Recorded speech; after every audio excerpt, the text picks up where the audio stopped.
Hi, everyone. Now we are going to jump into our section 6.6, which is dealing with our exponential and logarithmic equations. I know in the previous video, I had that labeled as lesson 17 accidentally.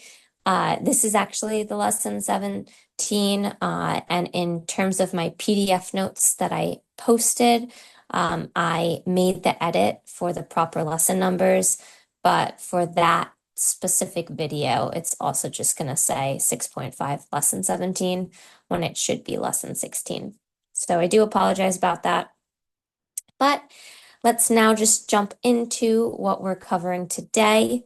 There are 4 objectives for this section: being able to use our method of common bases to solve exponential equations, and then use logs to solve exponential equations, and then use the definition of a log to solve logarithmic equations, and then finally using that one-to-one property, which we'll talk about in a moment, to solve log equations. So some notes to start out. We have our method of common bases. If b to the x is b to the y, then we can state that the exponents are equal to each other, then x is equal to y. And we'll be practicing this method a bit in these next few examples we're about to see. And so, hence, we want to try and get that same base so that we can just set the exponents equal to each other and then solve for any variables at hand.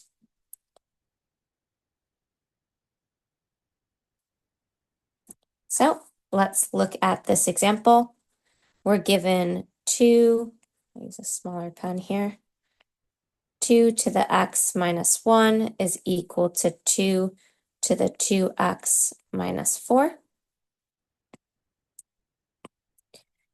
Bases are equal. Thus, we can set the exponents equal, and we can just simply solve for our x using our straightforward algebra skills. Inverse operations, subtract x from both sides, and then why don't we add 4 to both sides so that we get x is equal to 3, and we're done.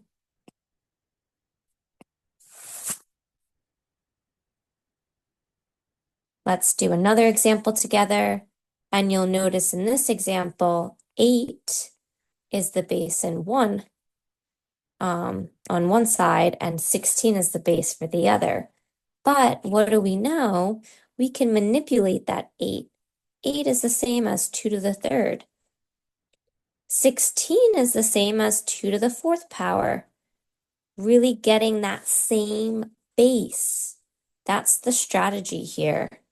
So we can change out that 8 for 2 to the 3rd, and then we have our whole x plus 2.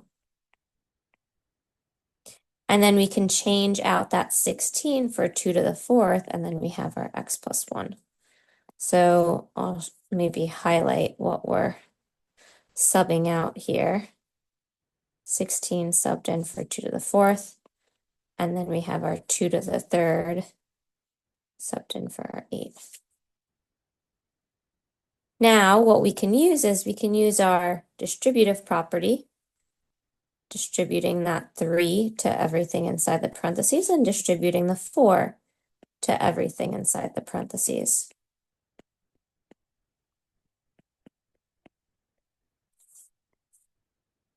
Once again, now that we really have those same bases, what can we do? We can set the exponents equal to each other and very easily solve for x using, once again, our basic algebra skills.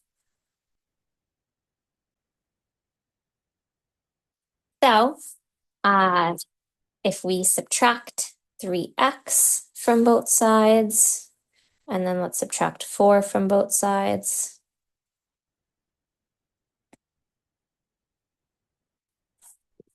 I'll put final answer up here.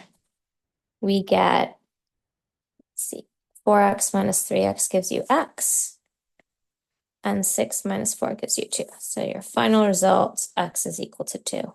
And we're done.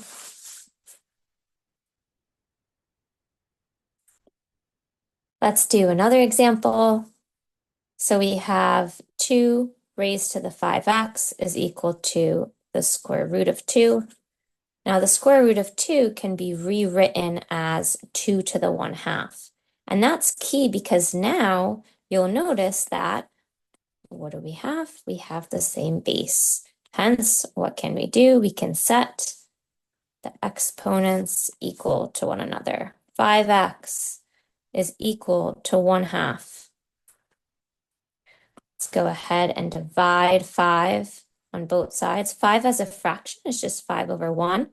So you'll notice that we're going to be utilizing keep, change, flip here. And we get our final value of x to be 1 over 10. And we're done.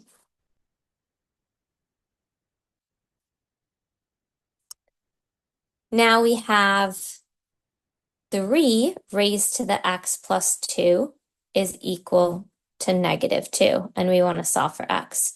But what do we notice here?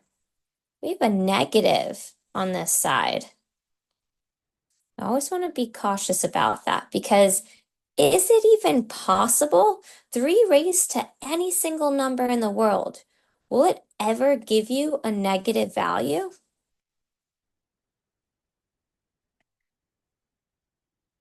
No, it won't. Therefore, in this case, there are no real, because we're talking about the real number system here, there are no real possible solutions for x.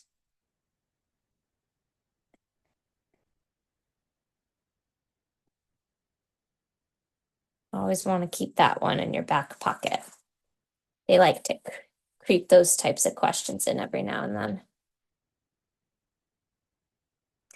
Right, objective 2, solving exponential equations using logarithms. And so sometimes when you can't put it in terms of that common base, we just need to end up taking the log of each side. And so this is the step-by-step procedure on how to go about doing that, whether we're dealing with common logs or logs of other real numbers or natural logs, so logs with a base of e. We're going to be practicing some examples. And so now, for our example 5, we have 5 to the x plus 2 is equal to 4 to the x. Different bases, can't do any manipulation. So what do we have to do? We are going to log both sides and then utilize our rules and properties of logarithms.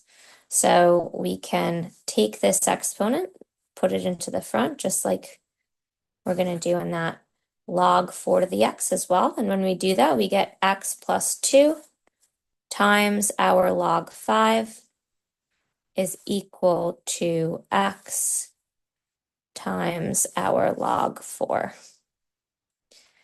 Now, essentially, we want to move all of our x's to one side so that we can isolate our x eventually.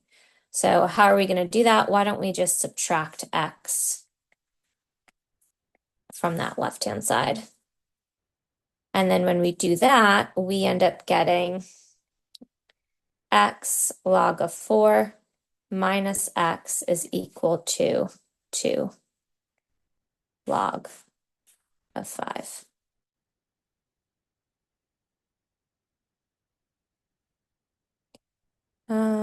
Let me just make sure I did that correctly.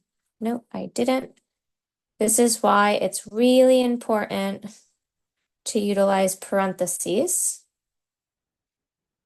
Because when you bring that x plus 2 in the front, that log 5 is being multiplied by both of those terms. So it's really x log 5 plus 2 log 5 is equal to x log 4. Now what we can do is we can subtract x log 5 from both sides.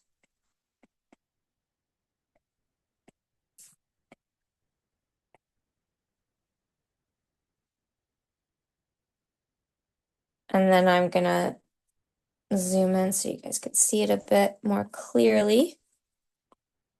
I'm gonna put this over on this side and then this on this side of the equal sign.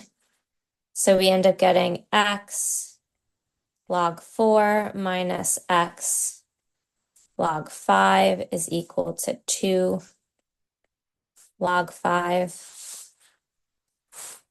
And on that left-hand side, what can we do? We can factor out an x from each term.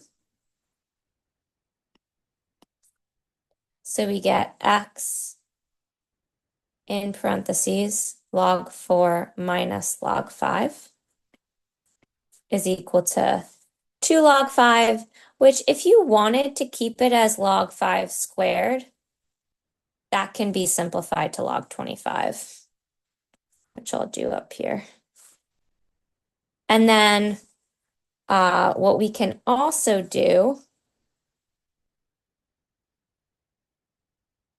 is that log 4 minus log 5 can be combined into log 4 divided by 5.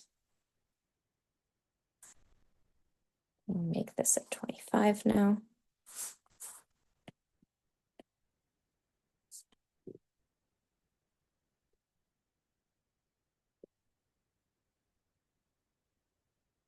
Let's divide both sides first by this log 4 minus log 5.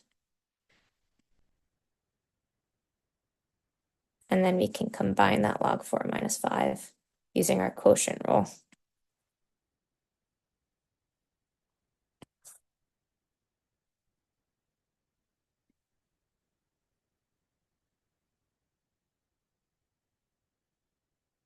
So we get x is equal to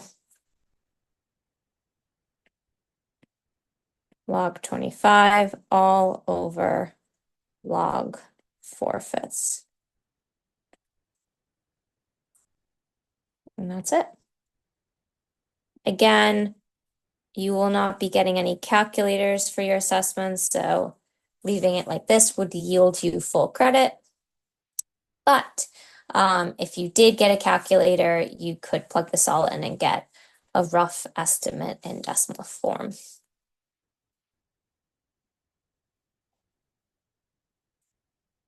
Let's do some more examples together. We'll do part A first. 100 is equal to 20e to the 2t. Let's utilize some inverse operations before we take the natural log of both sides. We're going to go ahead and divide 20 by both sides so that we get 5 is equal to e 2 to the t. And now we're setting ourselves up really successfully to take the natural log of both sides. Utilize your power rule by bringing this 2t in the front. So we get 2t times our natural log of e. And fun fact, ln of e is just 1. How do we know that? Again, natural log is just the common log base e. And so the common log base e of e is equal to 1. E to the first power gives you e. So we'll substitute in 1 here. And when we do, we now have the natural log of 5 is equal to 2t. And then our very last step, because we want to isolate our t, is to divide both sides by 2. So our final result is ln of 5 all over 2. And we're done. Now let's go ahead and solve our part B. So once again, I'm going to just zoom in so you could see it a bit more clearly. Again, let's utilize our inverse operations to simplify as much as we can before we reverse engineer and take the natural log of both sides. 12 minus 5 is 7. We're not done yet because we can still divide both sides by 4. So now we're in a good position to take the natural log of both sides.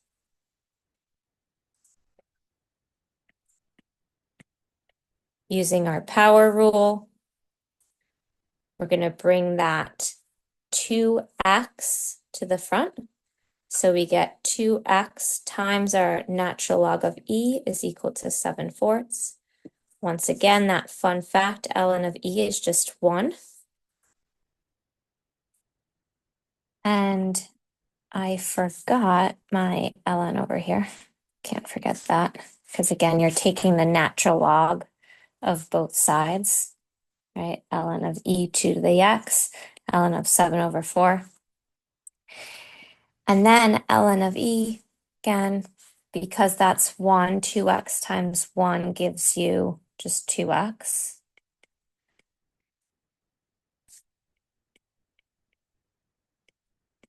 And then we're going to divide both sides by 2. So that we get our final x value to be the natural log of 7/4 all over 2. And we are done. If you want to write it as 1/2 ln of 7/4, you can do that as well. Either one would suffice. Now we're on to our third objective, where we're going to use the definition of a log to solve logarithmic equations.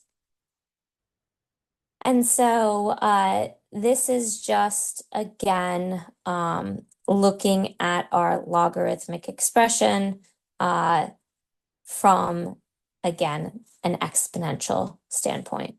So for any algebraic expression S and real numbers B and C, where our B is greater than 0, and our B is also not equal to 1, we get the condition of log base B of S is C, if and only if B raised to our C value gives us S.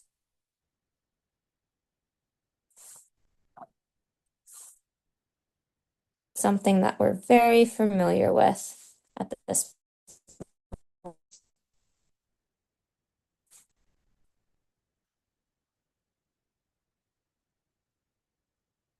So now let's jump to an example.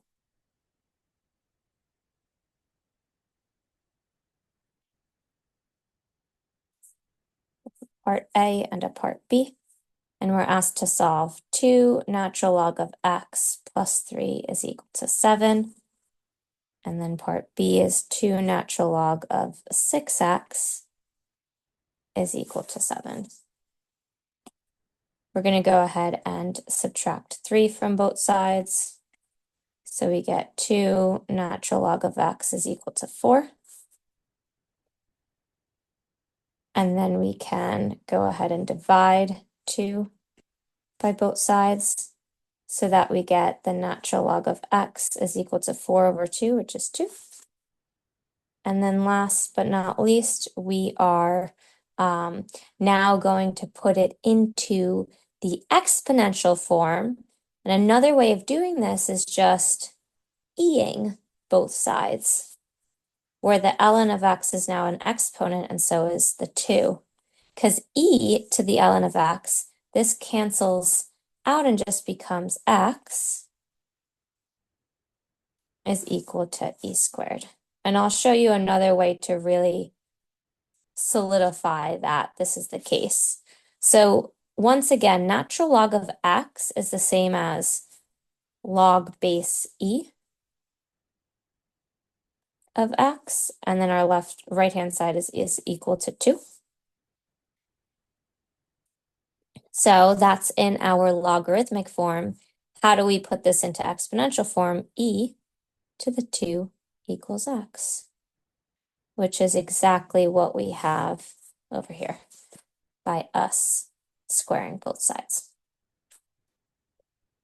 Right, now let's look at part B.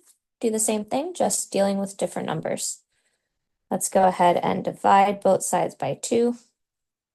So we get natural log of 6x is equal to 7 over 2. And now, why don't we go ahead and e both sides? So we get 6x is equal to e to the 7 over 2. And then last but not least, we can divide both sides by 6. So our final result for part B is x is equal to e to the 7 halves all over 6.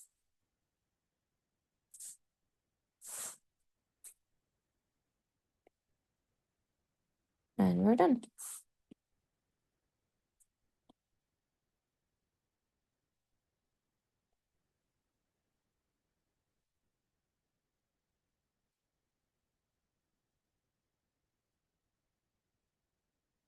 We do want to be mindful of extraneous solutions.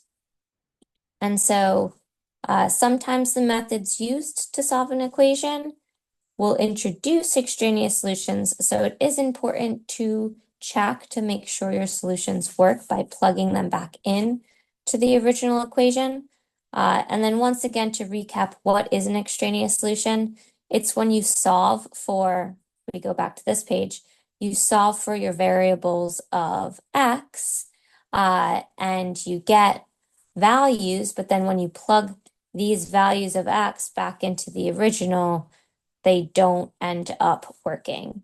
And so that's what's known as an extraneous solution. It's correct algebraically, but does not satisfy the conditions of the original equation. And if you do notice on that part B, 7 halves can be rewritten, maybe I'll put it a little smaller here, as the square root of e to the 7th, all divided by 6, which means that technically we do get 2 solutions, but we can't utilize the negative value because we can't take the natural log of a negative number. So that's where the negative version of this is an extraneous solution, and we're only honing in on that positive square root of e to the 7 over 6. Okay. Probably can't see it as much here when the exponent is fractional, but once we convert it to the equivalent root, then you can see that extraneous solution a bit more clearly.